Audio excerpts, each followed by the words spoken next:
Hello everybody and welcome to a new video and welcome to my channel where we talk about everything music from death metal to Queen and everything in between. Today we have a new episode of the Queen Chronicles. On today's episode we finally get to Queen's debut album, Queen by Queen, from 1973. So on this series obviously we talk about the band Queen and we go in chronological order, and we left off with Freddie Mercury's solo band that almost destroyed the Queen project, Larry Lurks. If you want to check out that playlist, I will link in the description down below so you can follow this chronicle in order. Okay, so as a quick recap, Smile had been disbanded and Queen was formed. Freddie Mercury, still Farrokh Bulsara, joined into the band and he started to write some music and stuff. And then they got together with the guys at Trident Records, the guys that Brian May and Roger Taylor already knew from Smile, and tried recording some stuff. But they actually did like Freddie Mercury a lot, but they weren't really fond of the band per se. So they decided to record a single with 2 cover songs to see how he did by himself as a solo thing.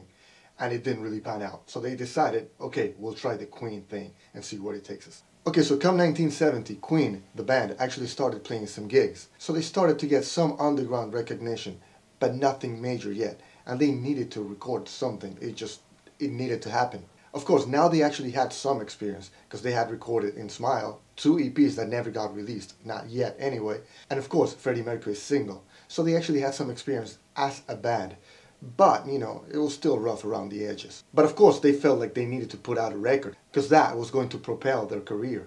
They needed that record, they needed the recognition, they needed the airplay, they needed the radio play to get ahead. So anyway, Queen actually had some contacts, they knew some people, so they would invite them all the time to different gigs and stuff to see them play, hoping to get a record deal. You know, producers, engineers, they would always say, yeah, I'll go catch your show, but they would never show up, they would flake out, as a lot of people do. And they just couldn't catch a break. Until one day, this guy, Roy Thomas Baker, actually did make it to one of the shows, and he was in awe of the performance of the band.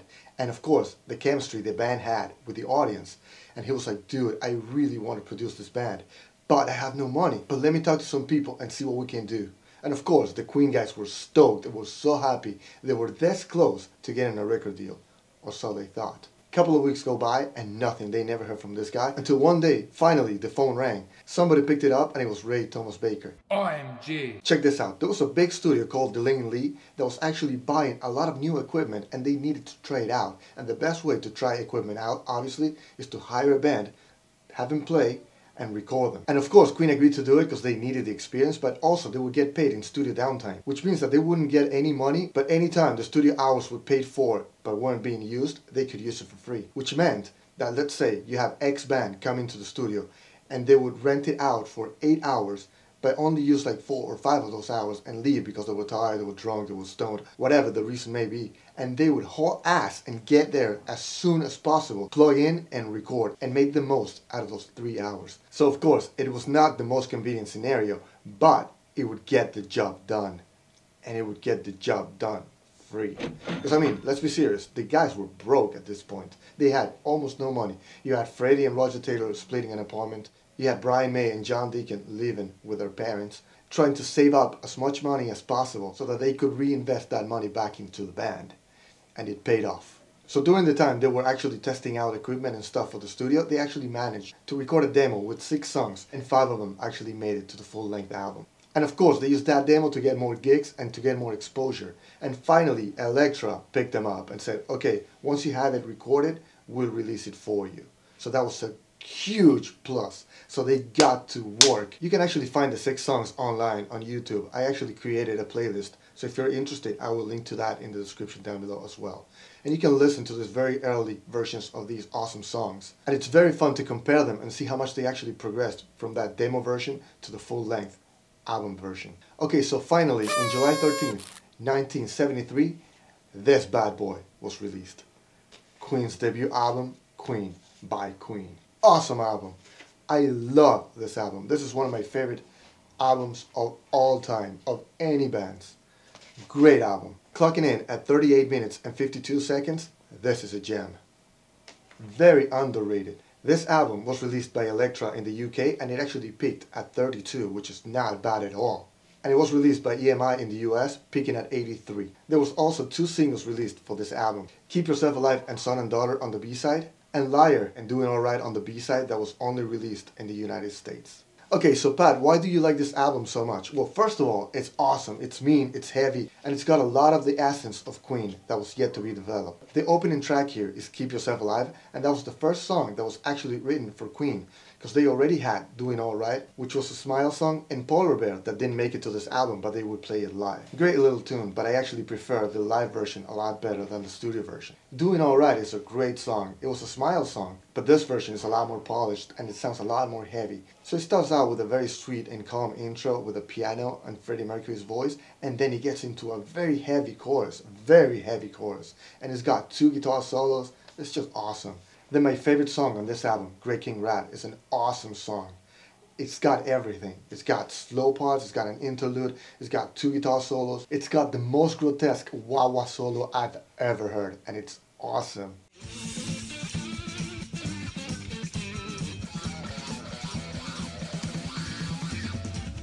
A great song by Freddie Mercury. He also wrote the next track, track number 4, My Fairy King. And that's a very odd song. It's got a lot of tempo changes, a lot of harmonies. It's all over the place. It's very progressive. It's a cool song. I mean, musically, it's great. A lot of harmonies, a lot of melodies.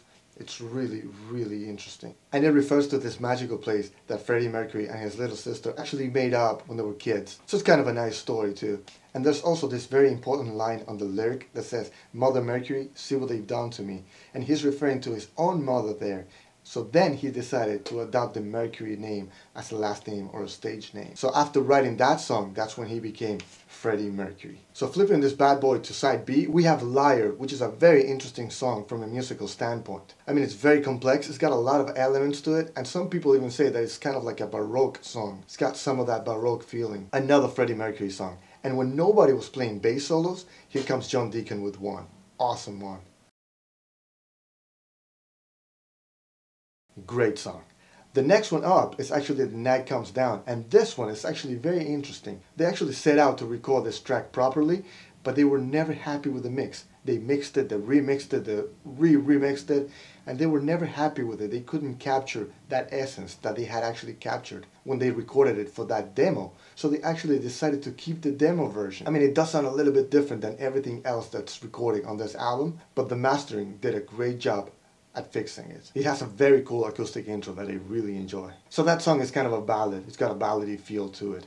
Now the next song, it's a very, very punk song. I mean, if you listen to Modern Times Rock and Roll by Roger Taylor, it's a very, very punk song. And he sings on it too. So it's the first song to be sung by someone other than Freddie Mercury on Queen. And he wrote the song, he wrote the riff on guitar, and he did, of course, the drums and sang on it. So that's an all Roger Taylor song. Pretty cool. And right after that really fast song for the time, you know, that really punky feel and stuff, we go to this behemoth of a song.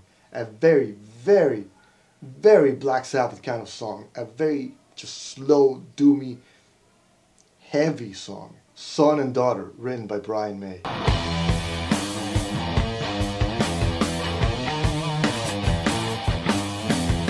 It's a very slimy and filthy song. It just sounds awesome. It just sounds heavy and nasty.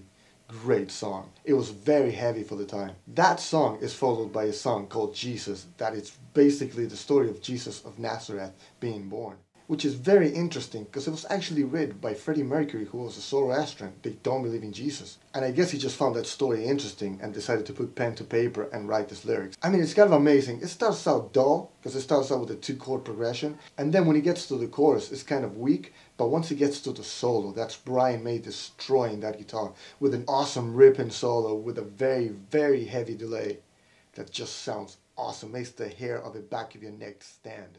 It's ridiculous. Really awesome. And then we get to the last song on the album, Seas of Rye, which is basically a chopped down instrumental version of the Seas of Rye reprise, which is the one that everybody knows from Queen 2. And Rye, of course, is the name of this mythical land that he and his sister had created when they were kids. He being Freddie Mercury, of course. Now that's it for this awesome album from 1973. Now this guy has actually been beat and listened to, because I actually managed to find an original edition from 1973, and this is the one I have, and I love it. I love the fact that it's a lot older than I am. That's ridiculous. And it's still in really good shape, way better shape than me. But before I actually got that, I got this, and this one is of course beat, because I mean, I played the hell out of it. I love this album. This is the Hollywood Records reissue from 1991, and it had some really cool stuff. I mean, most of my CDs are from this edition, and a lot of them actually have a lot of bonus tracks that are just remixes of the same songs, or some dance mixes and stuff like that were really, really awful. And this one, the reissue of the first CD, actually has Matt the Swine, which was actually a song that was recorded for that first demo, and the only song that didn't really make it onto the first album. You can only hear it on this particular edition, and of course online nowadays. So when I got this album, it was really weird that that song was missing, because it was always engraved into my mind as part of this album, but it never actually made it to the album. It also has 2 more bonus tracks, which are Keep Yourself Alive, Long Lost Retake, and Liar, which is a bonus remix that I don't really care for. But yeah, Matt the Swine was really cool to have. Anyway guys, I really hope you guys enjoyed the video. Please drop me a like if you did. Drop me a comment in the comment section down below. Of course, don't forget to subscribe to this channel like a man if you haven't yet. And if you love the content and you want to help support the channel, please do so by hitting the join button down there, or please go visit my Patreon. A little goes a long way, and we surely do appreciate it. I will see you guys next time. Pat out, metal on dudes. Long live the Queen.